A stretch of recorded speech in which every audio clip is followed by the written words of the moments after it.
हाँ तो बच्चों,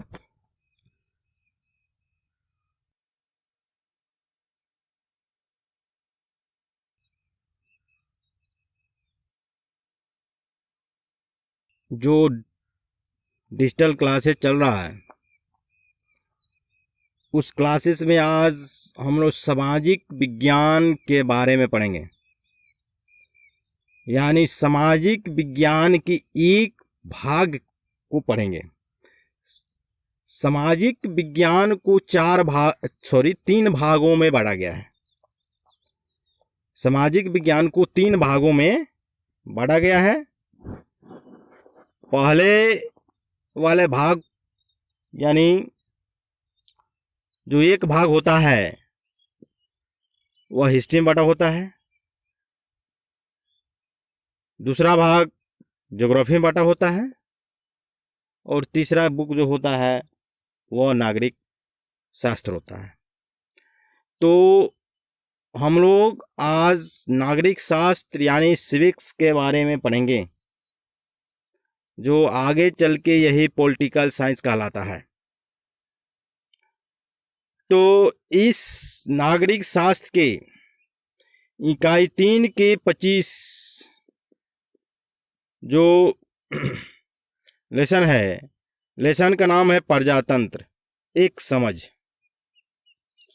यानी प्रजातंत्र के समझ के बारे में हम लोग जानेंगे। देखिए, नागरिक शास्त्र को पहले समझेंगे कि नागरिक शास्त्र है क्या। नागरिक शास्त्र वह शास्त्र है जिसमें मनुष्यों, जीवों, जंतुओं के नियम कानून, जीने के तरीके बताए गए होते हैं।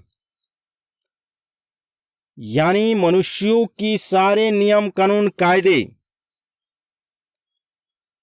जिस शास्त्र में बताया रहता है उसी शास्त्र को नागरिक शास्त्र कहते हैं। तो यहां प्रजातंत्र समझ की शुरुआत, प्रजातंत्र का मतलब होता है, प्रजा मतलब जनता, प्रजा का मतलब होता है जनता।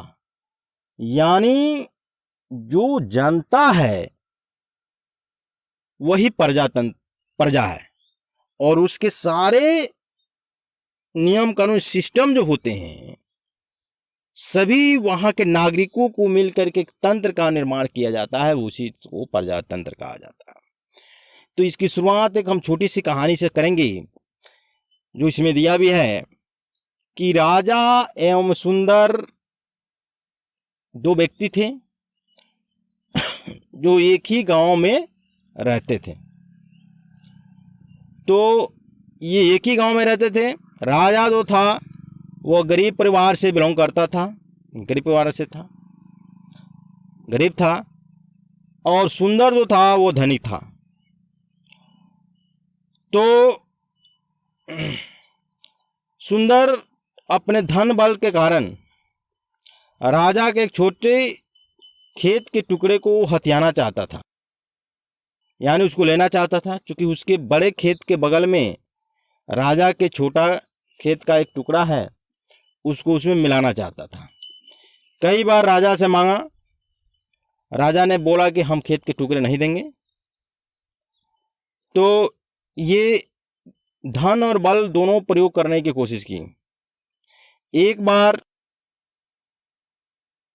राजा कहीं शहर में चला गया था किसी काम के लिए, तब तक सुंदर ने राजा के खेत के मेड़ को तोड़ करके अपने में मिला लिया और खेत में बराबर कर दिया। तब तक राजा शहर से आया, देखा कि ये तो मेरा खेत मिला लिया है अपने खेतों में मेड़ तोड़ करके। तो इसलिए तो वो बहुत चिंतित हुआ, बहुत बोला कि नहीं हमारा खेत दे दो, लेकिन देना नहीं चाहता था। यानी सुंदर राजा के खेत को देना नहीं चाहता था। तो एक बार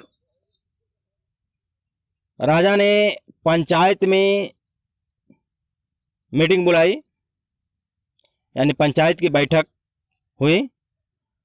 तो बैठक के पहले सुंदर ये सोचता था कि हमारे पास बहुत धन है, दौलत है, जान पहचान है, मुखिया से है, सरपंच से है।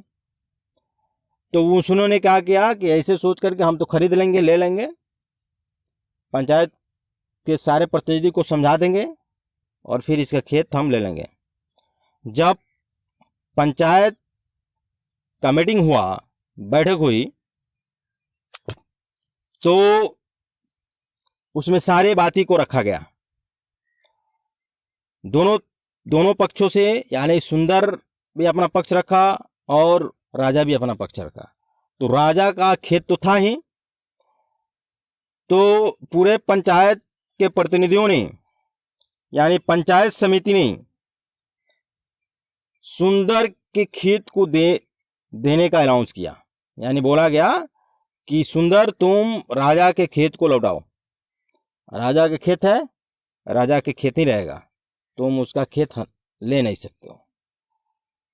तो सुंदर को बहुत शक हुआ। तो आखिर में राजा का खेत मिल ही गया।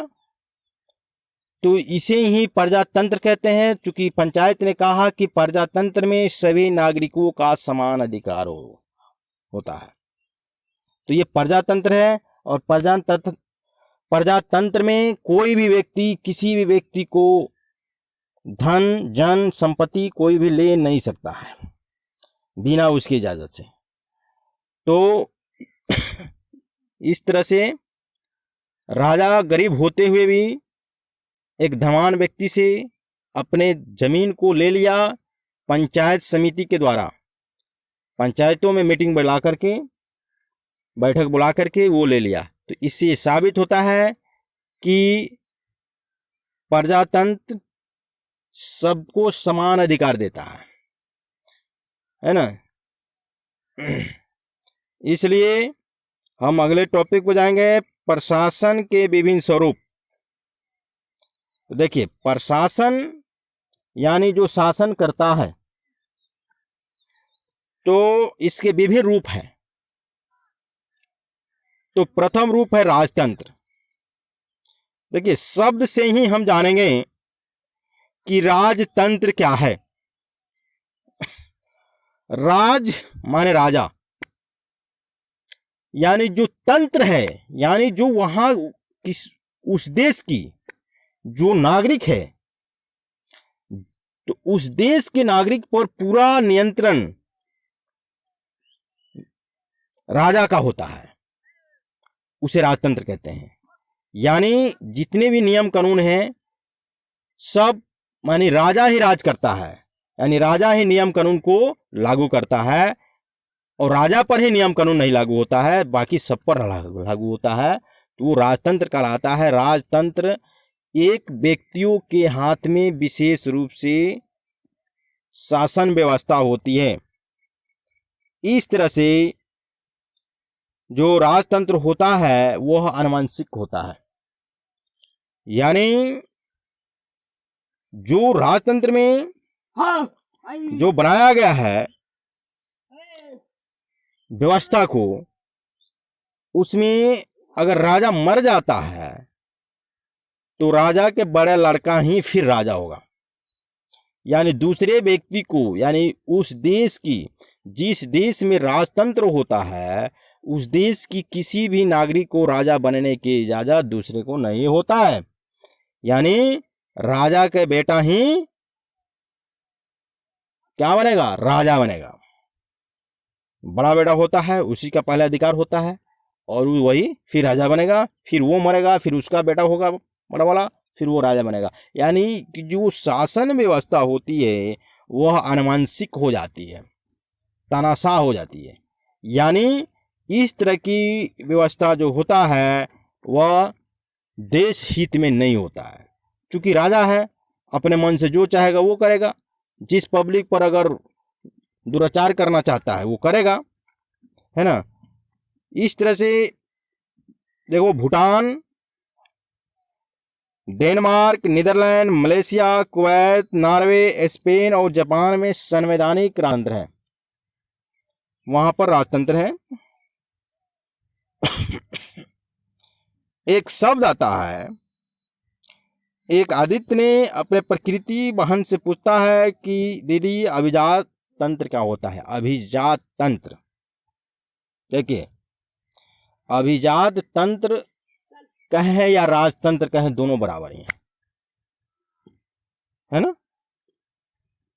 यानी जो अभिजात तंत्र होता है, उस तंत्र में किसी भी उस देश की व्यक्ति, यानी उस देश की, जिस देश में राजतंत्र होता है, उस देश में किसी भी तरह के, यानी कोई भी व्यक्ति का सत्ता में भागीदारी नहीं होती है ना। यानी जो व्यक्ति जन्म और धन के आधार पर श्रेष्ठ होता है, वही वहाँ का राजा होता है ना। और इस तरह से इसको अभिजात तंत्र कहा जाता है। यानी राजतंत्र का दूसरा रूप ही अभिजात तंत्र है। इसमें कोई फर्क नहीं, कहीं अभिजात तंत्र प्रयोग किया जाता है, कहीं राजतंत्र प्रयोग किया जाता है। यानी एक व्यक्ति के हाथ में ही सत्ता रहना अभिजात तंत्र कहलाती है। एक व्यक्ति के हाथ में ही सत्ता रहना अभिजात तंत्र कहलाता है। देखिए नेक्स्ट टॉपिक है तानाशाही सरकार। हम लोगों ने राजतंत्र समझा, अगला टॉपिक है तानाशाही सरकार। तानाशाही सरकार किसे कहते हैं? यह भी एक राजतंत्र का ही रूप है, यह अलग रूप है। तानाशाह किसको कहते हैं? तानाशाह का मतलब है कि मैं जो चाहूं वही होगा। यानी जो व्यक्ति जो चाहता है, एक विशेष प्रकार का व्यक्ति जो चाहता है, अगर वही वो उस देश में लागू होगा, उसी का मतलब कहा हुआ बात कानून बन जाता है, उसी को तानाशाह कहा जाता है। तानाशाह यानी वो अपने मन के मर्जी से काम करेगा, वो किसी तरह के दूसरे तरह के संविधान, दूसरे तरह के नियम कानून को वो पालन नहीं करता है। यानी सर्वाधिकार, यानी सबसे अधिक अधिकार एक विशेष प्रकार के व्यक्तियों में होता है ना। और जहाँ पे तानाशाही सरकार होती है, वहाँ पर किसी दूसरे व्यक्ति का कोई अधिकार नहीं रहता है, और उसके पास यानी तानाशाह जो होता है उसकी असीमित शक्तियाँ होती है, असीमित उसके पास शक्तियाँ रहती है, जिसके कारण वह जो चाहे वो करता है। भारत में भी पहले बहुत सारे राजतंत्र तानाशाह हुआ करता था लो, जब देश गुलाम था। यानी भारत देश भी पहले परत दर परत जो गुलाम हुआ, वह तानाशाह भी था लो, राजतंत्र भी था। यानी बहुत तरह के भारत को दुराचारियों से गुजरना पड़ा है। ये हम लोग हिस्ट्री जब तुम लोग पढ़ते होगे तो उसे मिलता होगा। तो यहाँ पर यानी ये भी कहा जा सकता है कि सत्ता केवल एक व्यक्तियों के हाथों में केंद्रित रहती है तानाशाही सरकार में, और उसमें भी जनता जो होती है, जिस देश में तानाशाह सरकार होती है, वहाँ के जनता का कोई भी अधिकार नहीं रहता है, कुछ भी करने के लिए अधिकार नहीं रहता है। यानी इस प्रकार की सत्ता अक्सर जबरन हत्याई हुई होती है। यानी हम अपने धन बल, गोली बंदूक तलवार के बल पर अगर कोई सत्ता को हासिल कर लेते हैं तो उसको तानाशाही सरकार कहा जाता है। इसमें तानाशाह को यानी कि जो भी शासक होता है उसको आलोचना करने वाले को कठोर दंड दिया जाता है। यानी जो भी सरकार के विरुद्ध बातें करेगा उसको कठोर से कठोर दंड दिया जाता है। जैसे में यहाँ पर कुछ तानाशाहों का नाम दिया गया है। हिटलर है ना, जो मेरे ख्याल से जर्मनी का था, जो 1933 में प्रजातांत्रिक चुनाव में जीतकर यानी जनता के द्वारा जीतकर आया, लोकतांत्रिक तरीके से जीतकर आया, और जीत कर आने के बाद वह प्रजातंत्र की व्यवस्था को तहस नहस कर दिया। फिर वो क्या बन गया? वह तानाशाह बन गया। यानी वह क्या बना? तानाशाह हो गया, नष्ट कर दिया, नहीं, वहां का तानाशाह बन गया। उसके बाद दूसरा नंबर है 1932 में मुसोलिनी ने इटली में एक फासिस्ट सरकार की स्थापना की। एक मुसोलिनी जो थे 1932 में फासिस्ट सरकार की रचना की। यह सरकार 1943 में तब तक सत्ता में रही जब तक इसे उखाड़ कर फेंक नहीं दिया। यानी तानाशाह, यानी वह जबरन वो सत्ता में रहना चाहता है कि हम ही सत्ता में रहेंगे, यानी तानाशाह बन के रहता है। जिम्बाब्वे में रॉबर्ट मुगाबे थे, है ना, जो ये भी बहुत तानाशाह व्यक्ति थे